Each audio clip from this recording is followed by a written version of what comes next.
Nuh suresi. Nuh suresi Mekke'den sürelerden ol 28 ayetden varatdır. Bu sürede Nuh peygamber varada gurrun edilenler için süre bu at bilen atlandırılıptır. Sürede Nuh peygamberin öz kavmini doğru yola çağırandan soň olaryň köpsiniň hakykatdan ýüze görmek netijesinde helak edilenleri we onuň hakka inanan müminler üçin eden dilegi beýan edilýär. Rahman we Rahim bolan Allahyň ady bilen biz Nuhy ýowuz azap başlaryna gelmeden öň öz kawmyny habardar et diýip öz kawmyna peýgamber edip ýerdik. Ol Nuh, ey kawmym, men size Perwerdigaryňyz tarapyndan iýerilen äşkar bir duýdurjuduryn. Siziňe Allah wada dediň, ondan gorkun we maňa tabin bolun. Şeýseňiz Allah siziň käbir günahlarynızı geçer we size geljek azaby belli bir wagtda ölüm portadyna çenli gijikdirer. Takyp Allah'ın takdir eden ajaly wagty gelenden soň gijikdirilmez. Siz käşke muny bilsediňiz diýdi.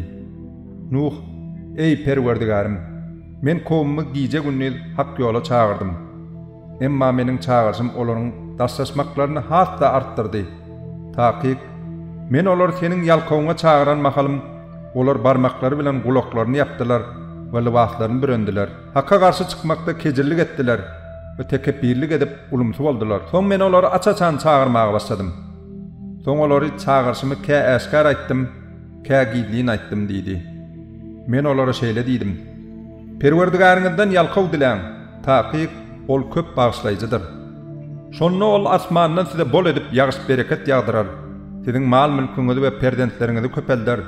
Size bağ bakçalar, deryalar aktarıp berer. Siz näme üçin Allah üçin beýikligi ýaraşdyrmaýarsyňyz? Ol sizi dürli görnüşde yaratdy.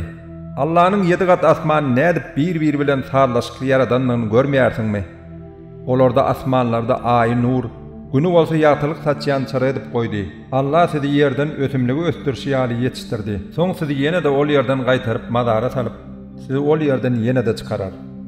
Allah ýerdäki giň ýollarda gezmeňiz üçin ýer ýüzüni siziň üçin serip goýanlar. Bu öwütler peýda bermäninden soň Nuh, ey Perwerdigarym, olar maňa garşy çykdylar.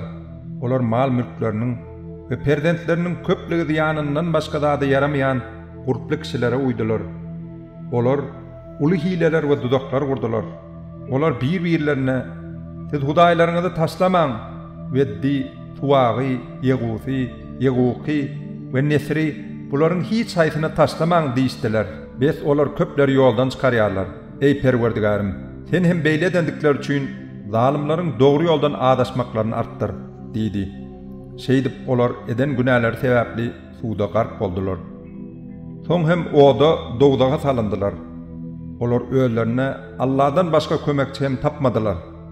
Nuh, ey Perwerdigarym, yer ýüzünde ýekece kapyr hem goýma. Çünki eger goýsaň, olar seniň gullaryňy dogry ýoldan adaşdyrarlar. Olardyň öýleri ýaly günäkar we kapyr çağalar dograrlar. Ey Perwerdigarym, meni, enatamy we öýme mümin bolup girenleri, ähli mümin erkekleri we mümin aýallary bagyşla. Zalimlaryň bolsa helakçyliklerini has hem artdyr diýdi.